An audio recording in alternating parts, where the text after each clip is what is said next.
I don't feel alone. We just settled in and it already feels like home. You're listening to the Feels Like Home podcast with Mike Throne and Marty Ford. Well, folks, we want to welcome you to Season 2 of Feels Like Home podcast. I'm Mike Throne. Marty Ford's with me today. And, we just couldn't be more excited about starting Season 2. Number one, we want to thank you for Season 1 and all the great things that have happened. And a lot of you, we were just actually talking about this, people coming up to us and saying, hey, when's Season 2 coming out? Other people telling me, it's good that you took a break so I could catch up on a few that I missed. You guys have been amazing, and we really, really are thankful for that. I also want to give a shout out. Corey Breath, who writes and sings our theme song, was here a couple weeks ago. Marty was out west with his daughter, but I did go to the show. A bunch of you were out there. I got to meet and talk to a lot of you. Got to see Corey. And I just want to give Corey a shout out because he's getting ready to play a show here in a couple weeks. And this actually may actually be after when we release, I guess. But anyhow, Corey has a show that he's playing with the National Parks, which is a band. He's going to open for them, and we're really excited for him, and it's a great opportunity. So if you don't already follow Corey Breath on Facebook or Twitter or any of those things, Instagram, get on it because Corey's a great guy. I think he's got a great future. So, well, hey, we're kicking off Season 2 tonight, and we're kicking it off with a couple of guys that I kind of feel are local celebrities now, Seth Blewitt and Justin Park. They are the co-founders of the Old Capitol Brewing organization downtown, 79 North Paint Street. They're two guys with vision and a drive and a dream to not only brew good beer and make good beer, but to create a place downtown that we can all enjoy and associate and have community in. And so they talk a little bit about their story about Seth coming back and Justin already being here, and they were middle school friends and they reunited. But then from there, we kind of take it into a lot of different directions. And so we're excited to bring this one to you. It is a great way to kick off Season 2. And I think we are also excited about the way the first several episodes are going to go. So we're encouraging you to listen tonight to Seth and Justin. And thanks again for everything that you've done for us. So in case you didn't know, we are actually talking to the guys from Old Capitol Brewing on North Paint Street. Seth Blewitt and Justin Park are with us tonight. Guys, welcome. Hello. Nice to be here. It's interesting to me. I think for a while there, it felt like every other week I was in there, or every week I was in there. I think Seth noticed it first. Yeah. And then I had to slow down because I think people were starting to talk. But I think it's time to get time to start getting people to talk again, I guess, So, Sure. So I think part of the reason why, and welcome to the kickoff of Season 2, everybody. Season 2. I think I probably didn't really mention that. That's right. We actually had to wait for episode 21. I mean, yes. Yeah. Okay. Make it legal. That's right. Yeah, that's exactly. right. There you go. That went way over my head. Wow. Good job. Good job. I think you'll find that this is probably a theme of what we do here. Anything that we're going to talk about probably has something to do with science in terms of brewing beer. And I'm not strong in math and I'm not strong in science. So I'm just going to assume that whatever you tell me is correct. Is that okay? That works. And I did work at COSI, so I'm used to adjusting for my audience level there, Mike. Well, That's funny. well, you may not have to go down to this lower level, but nevertheless, I appreciate that. So if you don't know anything about Old Capitol Brewing, I'm going to let the guys tell you a little bit about what they're doing and when they started. And then we're going to kind of talk about what it's like to start a business in COVID and everything else that's going on between workforce issues and thinking that you might be able to do some things and not being able to do others and things like that. But then you've also got some pretty awesome news to talk about. So we're going to talk about that a little bit more too. So take it away, guys. Well, sure. I moved back to town from New Hampshire in 2017 and started brewing some beer with a gift from my mother-in-law. She bought me like a home brew kit, got me started again. And that's when I started inviting Justin over, and he started homebrewing with me a lot. Well, it goes back even further than that. I guess really. that's true, yeah. You were brewing in college up at OSU, and then you want to tell them about Yeah. Just Sure. Yeah. I mean, there's roots to this. I was talking mainly about the trunk that's visible. Middle school, right? Yeah. Yeah. 1996. He introduced me to some Super Nintendo games, actually. To be honest, he showed me the way. The brewing started in college with Andy Pearson. He was my roommate, and we were drinking enough beer to say, hey, maybe we can make it a little bit cheaper and actually have some fun while we're doing it. And we actually did pretty good. The first few batches were left something to be desired for sure. But we slowly built our craft up, and after about 5 or so beers or brews, we made some good stuff. Took a long pause, moved to New Hampshire for a job, and while I was there, again, it was my mother-in-law who gifted me a smaller brewing kit, and it was a really simple one at that time. It all came kind of prepackaged, and basically it was just like following the instructions for a TV dinner or something like that. Real simple. While I was there, I ended up making a lot of friends with other people interested in home brewing, and really learned a lot from them. One of them is now working at a larger brewery in New Hampshire, so he's kind of like a phone a friend right now. But anyways, once I moved back to Chillicothe, that's where Justin started getting involved. And Yeah, I was just excited that he was back in town. You know, I mean, had been best friends since 6th grade, and really looking forward to hanging out again. And he calls me up and says, "Hey, you want to brew a beer?" And I was like, "Well, sure. I like to drink it. Let's see where it comes from." And we had a blast.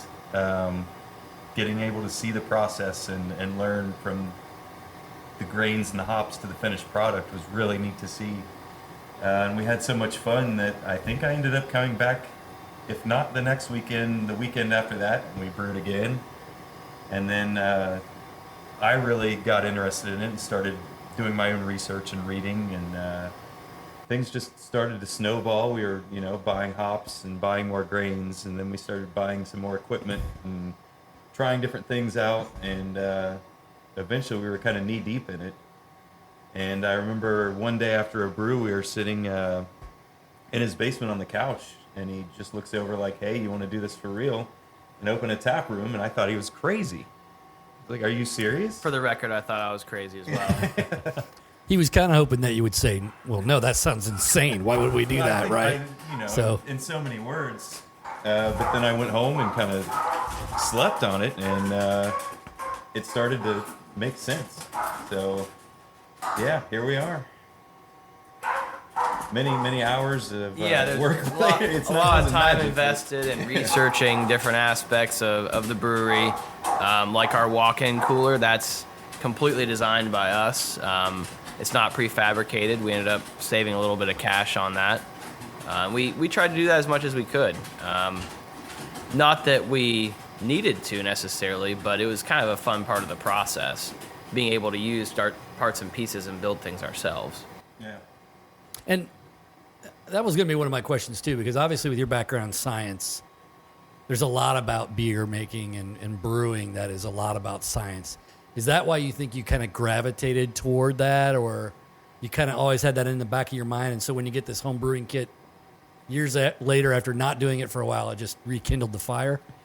Yeah, I think, I've always had a passion for kind of tinkering. And I don't think it necessarily requires a background in science, but it being methodical. So following kind of a scientific process. If I change X, how does Y change as a result?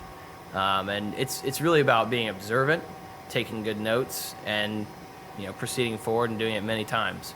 That's kind of like Edison's quote, right, about the light bulb. So yeah, it's really trying it again and again and again with a lot of research, because there's a lot of shoulders to stand on here. People have been brewing for a long time. The knowledge is out there. But another cool thing is, there's this really heavy technical side to it. There's a lot of chemistry, but there's also a lot of art to it as well. When you get into all the different ingredients, the hops, the way they smell, the different oils, the different grains, the colors, what happens when you do this. It's kind of a huge palette to paint with. And I've always kind of been, into the arts. So that was a big draw for me, was kind of learning how to combine ingredients to achieve, what this idea that you've got in your head, how to manifest that into something physical that you can enjoy. Yeah. That's really neat. And Seth, you came back to town. The story is pretty cool, the way you got back here. And I think it's really emblematic of kind of the way that the community has gone over the last few years. So tell that story for us, because I think not everybody's heard. I've heard it a couple times, but Yeah, I think it's great. I can almost press play in my brain right now. I've said it so many times. So, there's always a lot of reasons to kind of move back.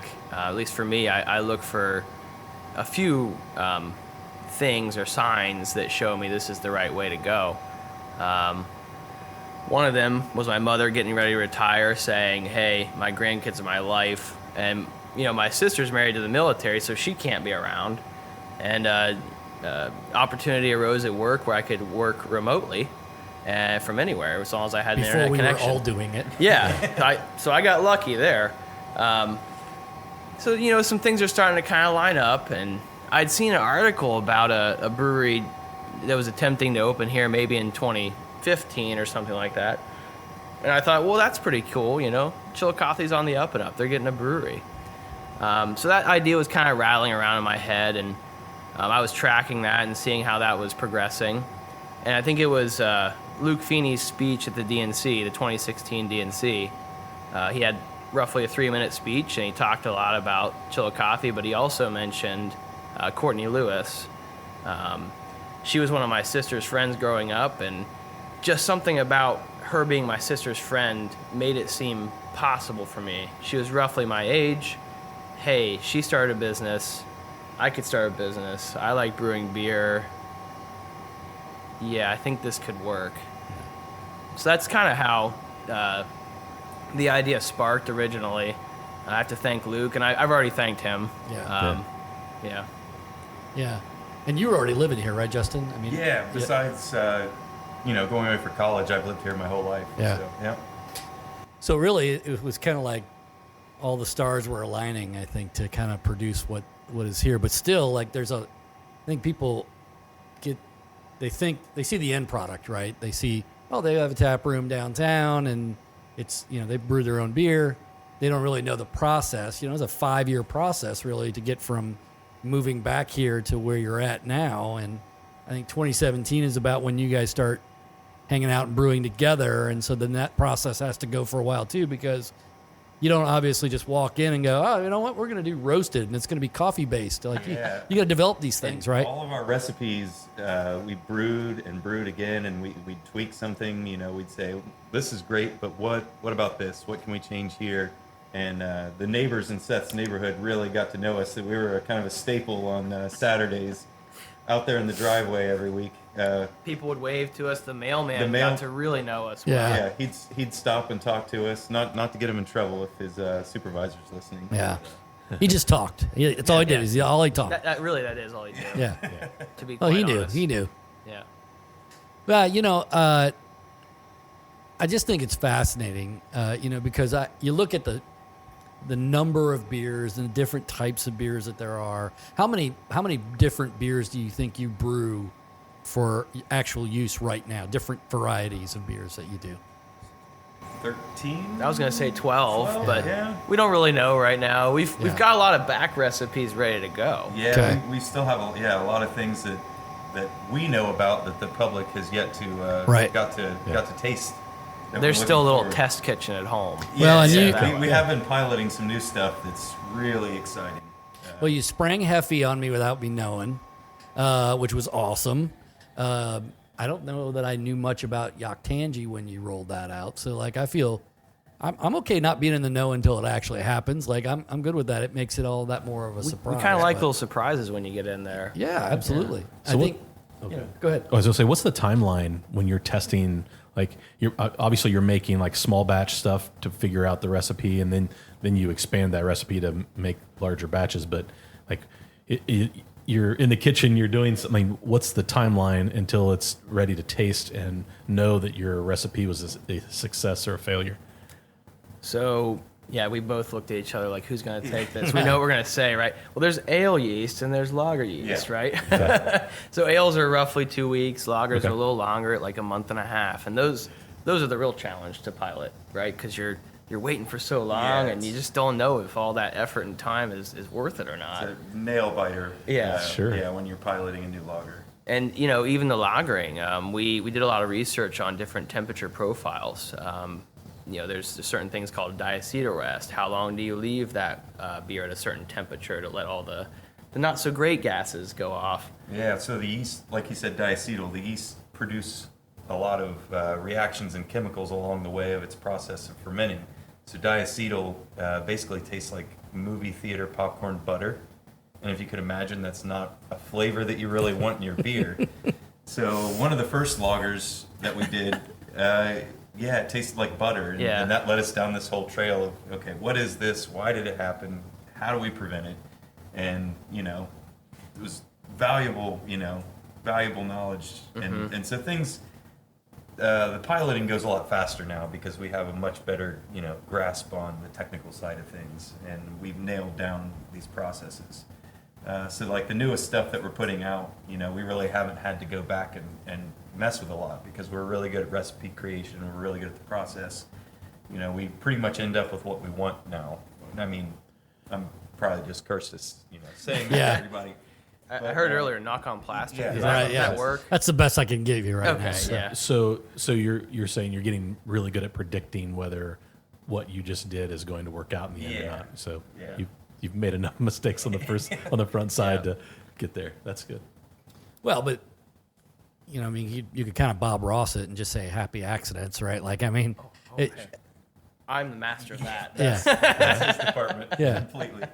I like to just say, hey, what if we do this, that? And it's the kind of the mad scientist brew. And I usually do it in the night so they don't know I'm doing it. What's the Johnny Cash song where he talks about the car that's made of 7 million different pieces that Yeah. he's put together? Yeah. That's All what right. I do. But usually it turns out all right. Yeah. Not like we're going to send that to production because it's got like all the leftover grains from our homebrew stuff. And I'm not saying leftover as an old, but it's got leftover bits and pieces from other recipes. And I try to think about, well, how can I fit those together and make something It's kind of like worth cleaning drinking. the fridge out, you know what I mean? Yeah. Well- what do we have left? But it's that kind of experimentation, though, that leads you to maybe something great. It could be something that never sees market, right? Yeah, but yeah. it could be also something amazing, and you'd never know if you didn't experiment. Yeah, it's like the Hershey bar in your pocket discovered microwaves, right? Yeah. Did you know that? Yeah, I've heard that. Yeah, so there's that piece. But also, I lost my train of thought on that one. We were just The talking Hershey about- bar messed me up. Well, you're just talking about how you got to have that imagination. Oh, I was thinking of there's a show on Food TV. It's like a picnic basket. It's got these mystery ingredients in it, and they're usually pretty wacky. Oh, chopped. Chopped, that's Yeah. it. And they have to throw something together out of that. And I kind of envision that in my mind as I'm crafting these kind of off-the-wall beers. Yeah. Well, I think experimentation is what really makes it great. I think, years ago, if there weren't different, for example, years ago, we probably would have rarely known of the New England variety of IPAs as opposed to the West Coast IPAs, right? I mean, 20 years ago, those were probably still things, but nobody really knew about them. Now they're, proliferating everywhere, right? Like you can go out everywhere and find different kinds of IPAs from all over the country. And so I think, that happens because people say, oh, wow, that's a different style of beer than I'm used to. I wonder what it would be like if we took East Coast and West Coast hops and put them together, and then you get something different. So it's just really, I think I think you guys are going in the path of brewers that were before you and are walking alongside you for that matter, and it's always a good road to go down. I think that's exciting. So So you have the experimentation part, but you also have the history, like you mentioned, and that is fascinating as well. Studying all the people that have come before us, and where they came from, how they came up with these just legendary beers, and Tell them about how you ingredients researched they the use. Marzen. Oh, okay. Well, Give us a little so- origin story on that one, buddy. So our Oktoberfest is coming up, and that started in Munich, a long time ago, and it was a wedding. A German prince got married, and they just threw a huge party in a field, and the field's still there. It's still in use for the original Oktoberfest. But going back and researching that beer, and it's important to me to be authentic. I think it's really easy to just make something that will sell, kind of a commercial product. And I mean, yes, that's part of doing business, but I really get into authenticity. I want to give people the real deal. Try to get as close as I can to our Oktoberfest, to what they had back then, so you can really get a good grasp of what it is, why it's popular. A lot of the Oktoberfests you get today, like, it slowly changed, especially in the 70s. They wanted to make it more appealing, so they'll reduce the amount of malt and stuff, make it less bitter, make less flavor, so more people will drink it. And I'm not really interested in that. No pumpkin beers coming out not of. so Okay, fast. all right. No flavoring pumpkin beers. Oh, We're okay. gonna try to be authentic real on that pumpkin. too. Yeah. Roasted Yeah. pumpkin. Yeah. Yeah. That's interesting. Exactly. Yeah. We might need to find a partner that is in town that has lots of ovens for us Yeah, to if use. there's somebody close I don't by know. that could help bake the pumpkins, that'd be awesome. Yeah, that does make sense. Yeah. I only have one oven. Well, I have two ovens. I will have two ovens here soon. Yeah. But I have a third, but it's in South Carolina. I don't think that's going to help us. that's So, not- But Justin's story brings up a good point, and his perspective on beer brings up a good point about the type of beers we try to make. And like he was saying, we could make a bunch of New England IPAs. They would sell pretty well. People are into those right now. But what we try to do on the board, if you look at it, you'll see a large variety of different styles of beer. That's intentional. We want this to be educational for everyone. If they come in, they don't know anything about beer, we start them through maybe the Octangy.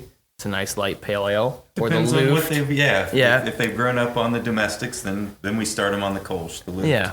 yeah. But really, like, in talking with people, they say, well, I don't like IPA. It's too bitter. I'm like, well, how about you try our IPA? It's a little less bitter, and they usually like it. Yeah. So it's really about breaking down those barriers of, I don't know this, and really educating people and talking to them about what's in the beer, how's it made. And that's one of our focuses. Yeah. That's really been one of the most gratifying things for me is, there's kind of a fear of, so we're the first brewery in Chillicothe in 70 years. People around here grew up drinking Miller Lite and Bud Light and Coors and PBR. And how are they going to respond to this?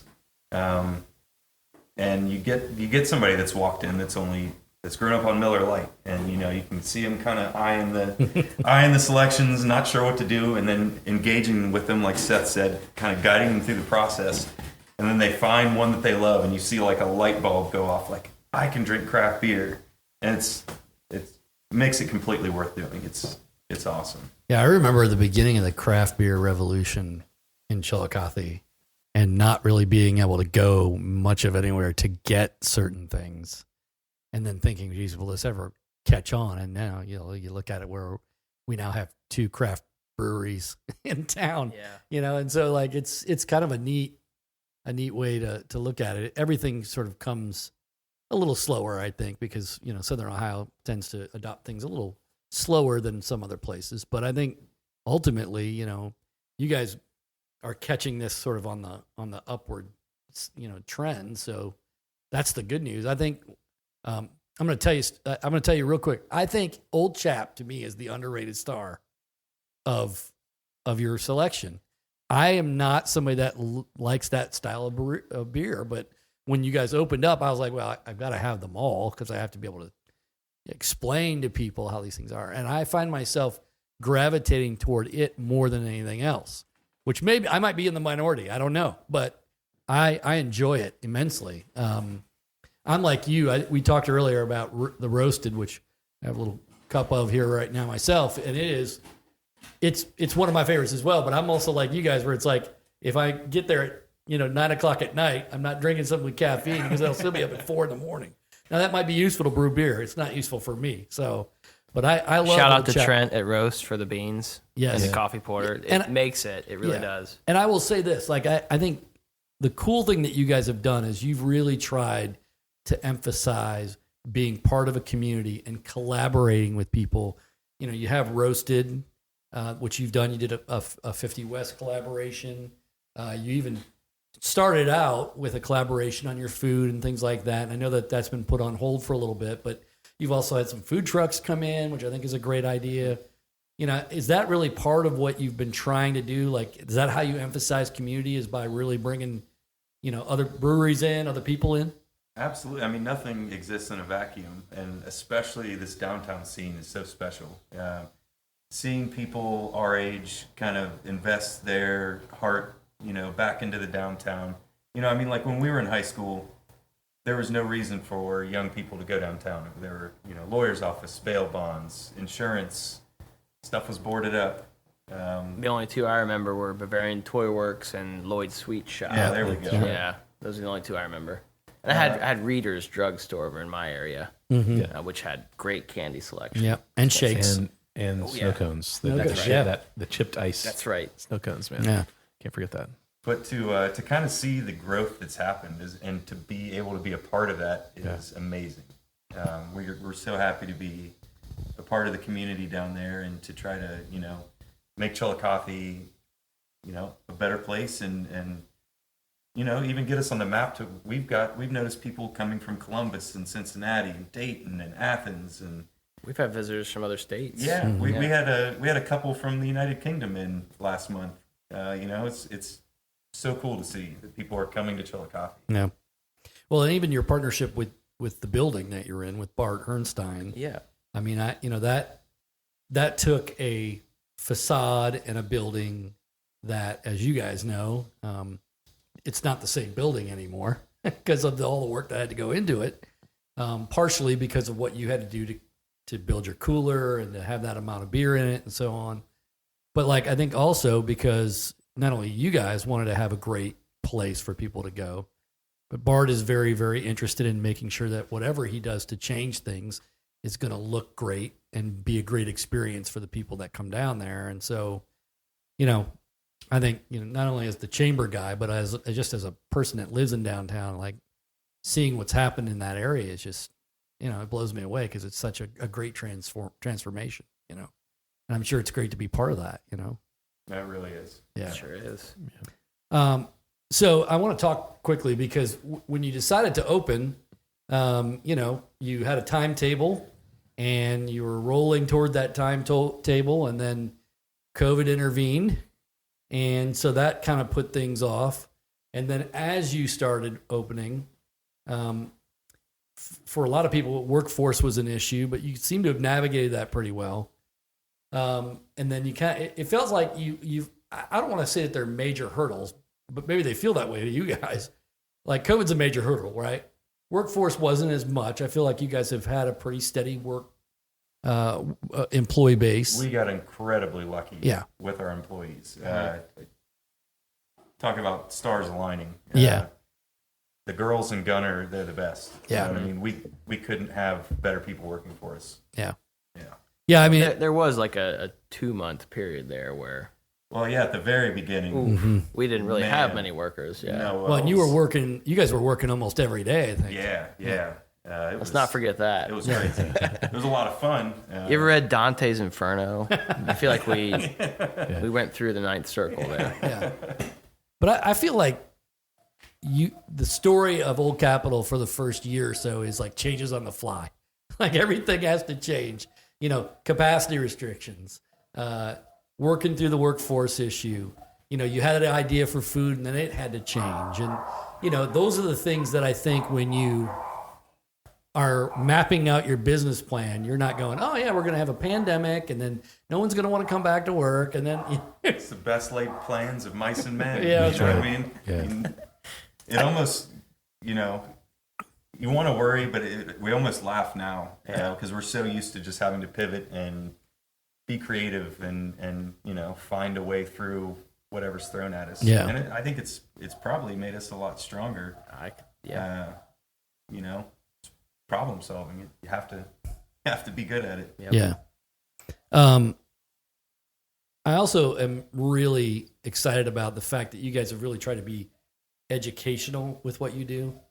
not just, I know that when we brought the Epic group in, Seth, and you brought, I think it was hops out, and you let everybody feel it and smell it. And like, you really try to take the craft of brewing very seriously, but also show it to other people to say, you know, listen, this is something that's attainable. It's real. It's tangential.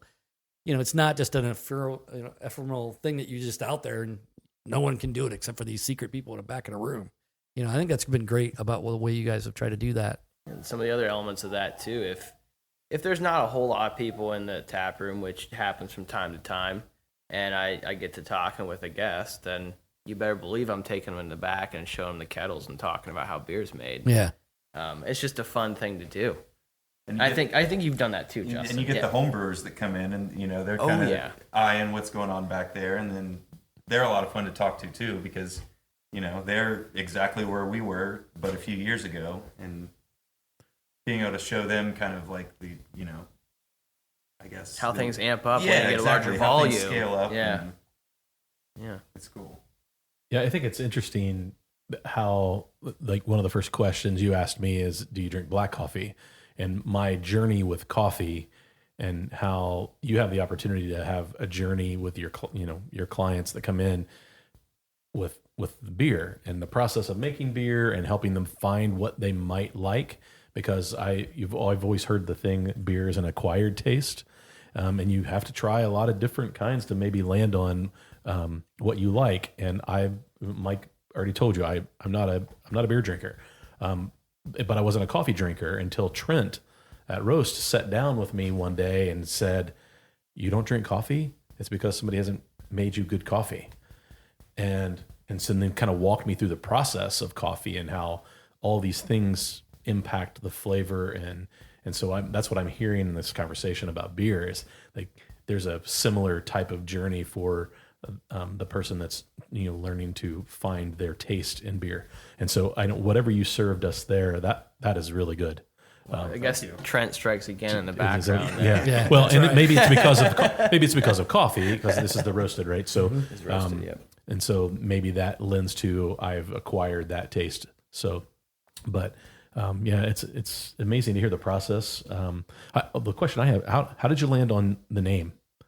Roasted? No, just for your brewery. You know, Old Capitol. Like, what's that story and So- your logo? And can you kind of touch on that? Yeah. So, believe it or not, Chillicothe had some breweries here in the past. I can't rattle off all of them by memory. I think there was Scioto Brewery, Connect Brewery, Whistler, and then there was August Wagner. August Wagner. Oh, yeah. He had several kind of under his name over the years, but he was if not a major player, one of the major players in Chillicothe's beer scene. Yeah, and he at some point had a brewery in Columbus, and I believe he came back to one of the breweries he had previously worked at and brought it back. Maybe it was like August Wagner's brewery for a year, and then he rebranded it Old Capitol Brewery. And that was on Water Street. Yep. Kind of where Christie's Pizza and Bell's Farm. Yeah. Yep. Okay. So we took inspiration from that logo. You know, we wanted to highlight something that had happened in the past and kind of bring it back to life, just to show people in Chillicothe that, you know, there's some naysayers, right? There's nothing going on in Chillicothe. Never has, never will be, right? People say that. And when you're growing up as a high school student, you might hear that a lot. And when you hear that a lot, then you're ready to leave. And that was a big problem, mass exodus from Chillicothe. So by kind of rebranding or taking that brand and rebranding it and saying, hey, this did happen in the past, I think that's pretty powerful. It's inspirational. And hey, it's happening again. You know, there are things going on here in Chillicothe. Well, and Chillicothe loves history, which I think is, you know, it's a great nod to that. Yeah, I agree. That tradition. So I think that. Speaking of helps. collabs and history, at some point in the future, you know, COVID's kind of thrown this off a little bit, but we've gotten a lot of the pictures that we have displayed in our brewery from the Historical Society. And that future collab is, we're working with them at some point. We'd like to do a presentation at the brewery about the breweries that existed here in the Oh, past. that's really cool. That is cool. So that would be it's in the tremendous. books there somewhere Yeah, in the future. that's awesome. Good. That's awesome. I'm interested in the process that you guys use to select which beers you're going to brew. I mean, you mentioned that you have an array of recipes. Obviously, there's some that have not come to fruition yet to be sold, but obviously Yaktangi and Roasted and Old Chap and everybody else had to, they all had to be things that are in your sling of arrows that you take out from time to time. And so how do you select which ones that you really enjoy to brew? And well, a lot of the time it starts with, what do we like to drink? It's, market research, I guess you'd say. Yeah. We go out and we always like to try and see what's out there. It's important to kind of taste everything you can taste. And Mike, because I know you like baseball, I'd put out this analogy. It's kind of like a game of baseball. The beer starts out on home, swinging at the balls. And if they hit a homer, well, maybe it skips first, second, and third and comes right in. Right. But, some of those beers have to work through those different bases to get home. Yeah. For example, this Roasted, I think we did it 8 times at least. And a lot of that, like the last 5 times we did it, was just dialing in the right amount of coffee. Yeah. So just to liken it to something I know you're into. Yeah. No, I get You got to that. make it through all the different hoops. Yeah. I mean, we knew we needed a variety of IPAs. It's a given. That's Right. that's what's hot right now. New England's, and still the West Coast IPA is kind of what kicked off this whole craft beer boom out in California and Oregon and Washington. So we wanted to pay homage to that. Old Chap, like you mentioned earlier, one of the first beers that I had ever tasted that wasn't an American light lager was a Newcastle. And I loved it. And it was like I had never had anything like it. And that always kind of stuck out with me. So when we started making recipes, I was like, let's make a Yorkshire brown ale, just to kind of, pay some love to that. Yeah. We wanted to do a light beer, and there's a million different ways to do that. We kind of settled on the Kolsch. It was a little different. We didn't want to do just another light lager. So the Kolsch is kind of a little different spin on things. Let's see. We'll also have like seasonal beers too, right? Yeah. So we mentioned earlier the pumpkin ale. We're not going to release that in the dead of summer. Right. We're going to wait until the pumpkin spice latte advertisements start coming out. And people are ready to start eating and drinking everything pumpkin. Right. Well, I would note that that Krispy Kreme has already started pumpkin donuts. So I did have one last Sunday. it was not yeah. horrible. I will tell you that. I had the same thing. It was very good. So I don't know that I'm completely sold on pumpkin stuff. Yeah, me either. I'm more of I guess I like more like spices, so like nutmeg and things like that. I'm more into that sort of thing. but- You'd probably like Yeah, this I think beer you'll- then. I think you'll like yeah. it. All right. Yeah. I'm already intrigued now. And I'm still down to do the Mexican lager. Calling it Miggy T. Yeah, call it Okay. Miggy. Yeah, I'm all in for that. Jeez. Didn't he just That'll go hit to his some head. kind of Miggy record for Cabrera, home run? yeah. So Miggy Cabrera just hit his 500th home run. Yeah, I thought So, of you when I saw that. Yeah. Yeah, it's really fun. That's a whole story. But, just putting that out there again that I'm down for the lime-based, because that's my thing. I love lime beers. Even bad lime beers I tend to like. And I've had a few of those, because anything lime I usually will get if I see it in the store or whatever. Early next May, that might be There you go. something that has to happen. Yeah. You have to come in and stir the kettle a little bit. Well, hey, I'm willing to, work for my supper. okay. So I'm not afraid of that. We're not Yeah. afraid of a field trip. It's all right. That's right. For real. I'm interested in something because I know, Seth, you came back after being gone. And I know that Justin's been here for quite a while. But I think you guys are both interested in this. And that is, because you've already referenced it, which is how do we stem the tide of people that leave and never want to come back? Or I look at it from the other side of it. Like, how do I entice more people to come back to Chillicothe and embrace the great things that we have going here? I didn't grow up here, but my frame of reference is that of a mid-20s person because I've been here in 24 years now. So I look at it like, how do I bring back those people that are like me in this town, 24, 25, 30? How do we get them to come back here? I don't know that I'm asking you for like a magic recipe, but what was it for you guys, or what was it for you that kept you here, Justin? And then maybe Seth, what really drew you back? Well, family and friends, you know, that was the reason why I stayed. I got a taste of Cincinnati, and then I lived, you know, I went to UC for a little while before I went to Athens. You know, got a taste of big city life, and at the time I thought I was going to love it, and it felt kind of soulless to me, you know, lots of people walking down the street, you know, staring dead on. They don't make eye contact with you. They don't want to talk. You go into a store, everything's transactional, and it's not like that here. You'll get random people that'll stop and just start up a conversation with you here down. It's on probably Main me. Street. It's just a different, completely different animal living here. And growing up here, I got used to it, and then having that taken away, it just didn't feel right. I mean, you could find a million things to do at 1 a.m. if you wanted, but that kind of wears thin after a while. Yeah. Yeah, I can comment on that too, because being from Chillicothe and having grown up here, that kind of neighborly hello as you're walking down the street to someone you don't even know was not accepted in Dover, New Hampshire. I got some stares and like, who is this guy trying to say hi to me? I don't know you. So that was kind of off-putting living in that area for a while, and you know, I went down to Boston a few times as well, and just like Justin's saying, it's fun, but I don't know if I could live there. Or if that's where you want to raise your kids. Yeah, you know what I mean? that too. Even more so. Yeah. But the other part of that, though, is that once you come back or once you stay here for friends and family, you still would like there to be some things that you can be proud of and a base there that you can say, yeah, I don't need to go to the big city to get the frills of having a brewery or a bookstore or whatever. It's got to be something that keeps you here, though, right? I think you're starting to see that happen downtown right now. Yeah. You know, where all these places are popping up to where before you would have to go to Columbus to visit a brewery or whatnot, and we're starting to get these things here. We're giving places for people to go and hang out and things to do to where they don't have to, you know, before it would go to the Lancaster Mall or whatever. You know, dating myself there. Yeah. Already. Or City Center. Yeah. But I think it's exist anymore. happening.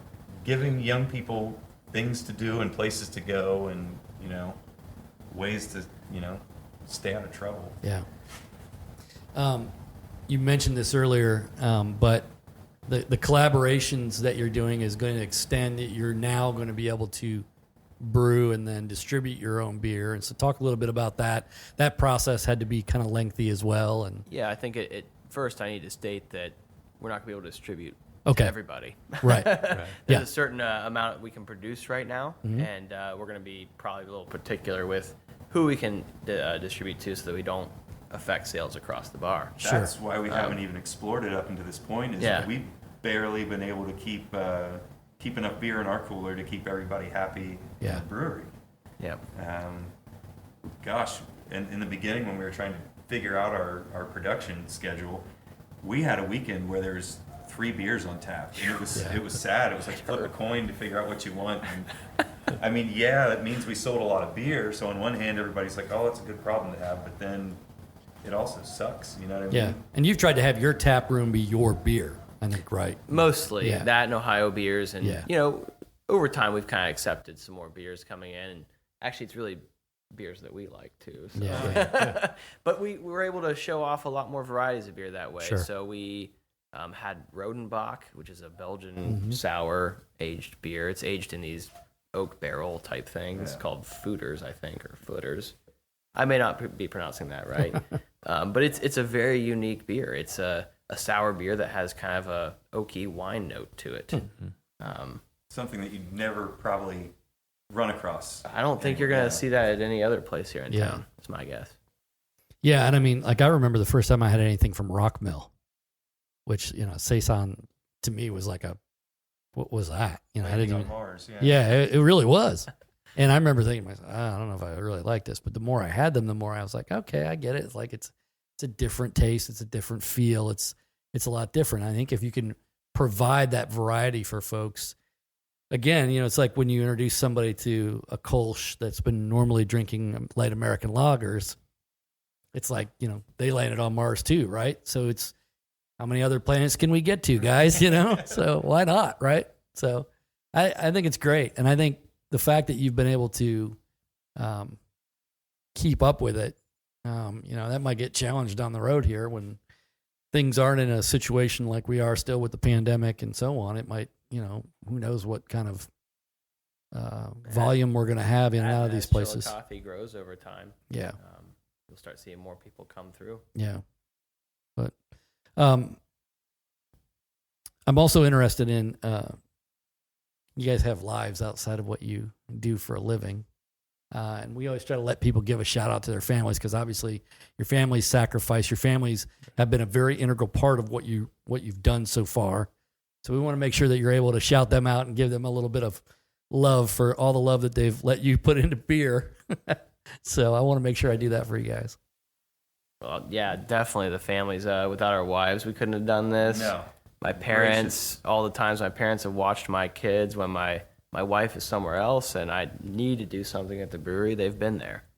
Yeah, same story. I think my wife and my daughter, my parents, my mother and father-in-law, they've all been very supportive and, kind of holding down the fort while we have been spending countless hours and nights away doing what we have to do to make this possible. Yeah. Do they obviously, for them to support you, they buy into your vision of what you want the brewery to be and support that? So that's pretty awesome to have. Some of them have literally bought in. So thank you to those family members as well. Yeah, they got some skin in the game, right? Yeah, sure. Nothing wrong with Now that. they believe in what you're doing, so yeah. Well, it's great to see, folks just living their dream in Chillicothe. Like, look, there's other people that have to leave and go do their thing, right? We've had a few of them on the podcast. Matt Benson comes to mind. Like, what he does in Columbus is not probably something we could do here yet, but he is very interested in bringing that concept here. I think you've brought a more national, global concept and brought it right back to town, and I think that's great. I think one of the inspirations for kind of the style of brewery and taproom, it's in Dover, New Hampshire. It's called Garrison City Beer Works. Now, that was a place that I frequented a lot while this idea was kicking around in my head, and I was observing the way they did things, the way things were laid out, and that really gave us a head start, just thinking about the different tap rooms we'd all been to and seeing what they had done. So thank you to those tap rooms as well.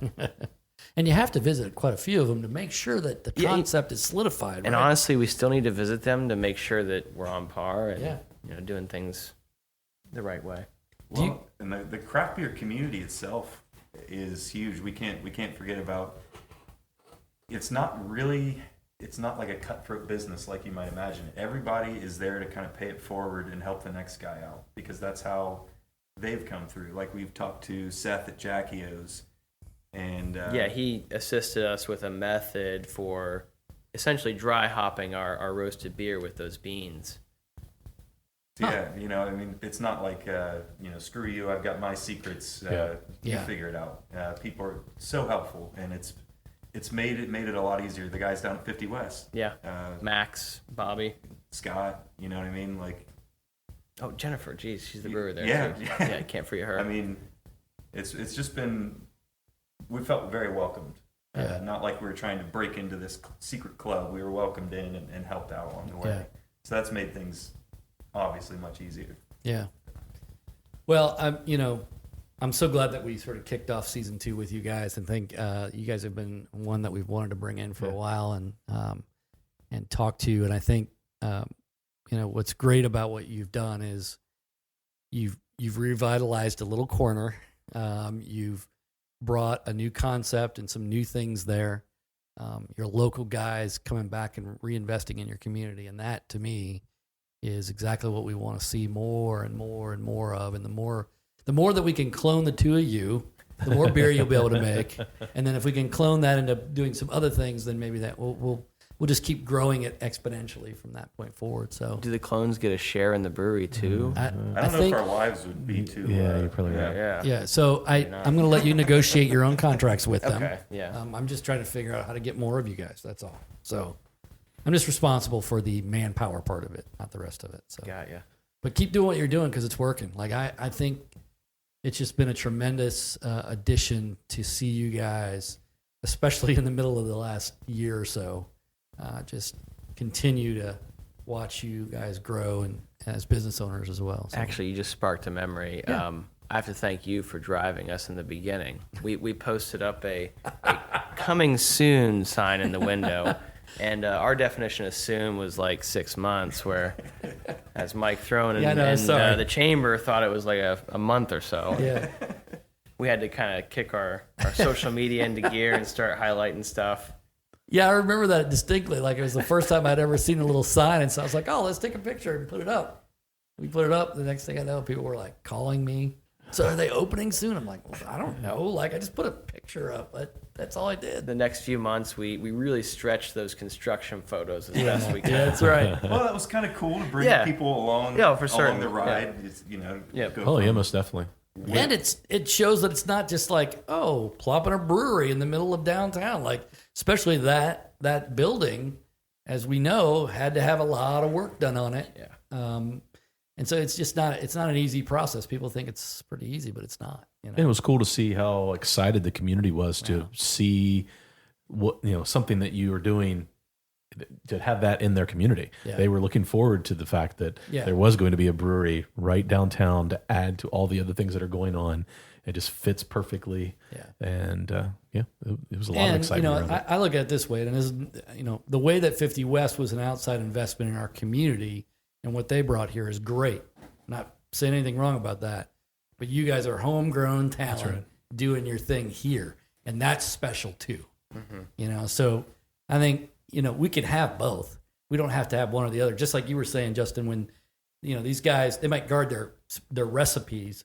They're not guarding their trade knowledge. Right. Because the trade knowledge is what expands the trade and expands the level and improves the beer quality that's going out to the public. And that's great. And if there's 2 breweries in a town, then the folks that are doing the various beer passport systems, they now have a stop that has 2 breweries to visit. Yep. So it's a lot more attractive in that sense as well. Well, it's nice. They send people our way. We send them their way. We want everybody to be successful. Yeah. We may have milled some of their grains that they needed milled because we have a mill. And they've offered, in kind, if we ever need any like certain types of chemical adjustments for our water, yeast, things like that.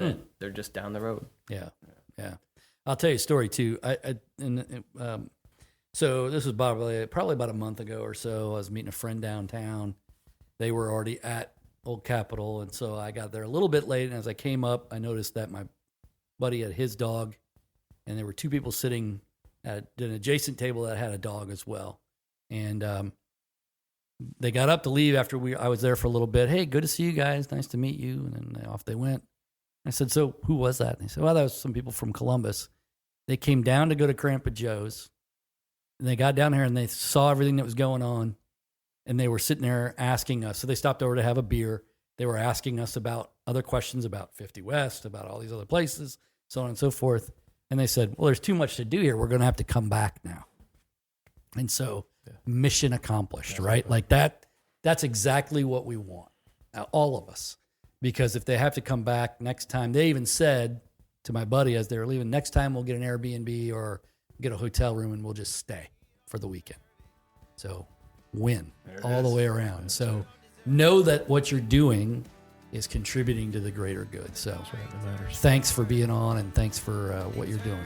Thanks for having me. Sure. We appreciate it.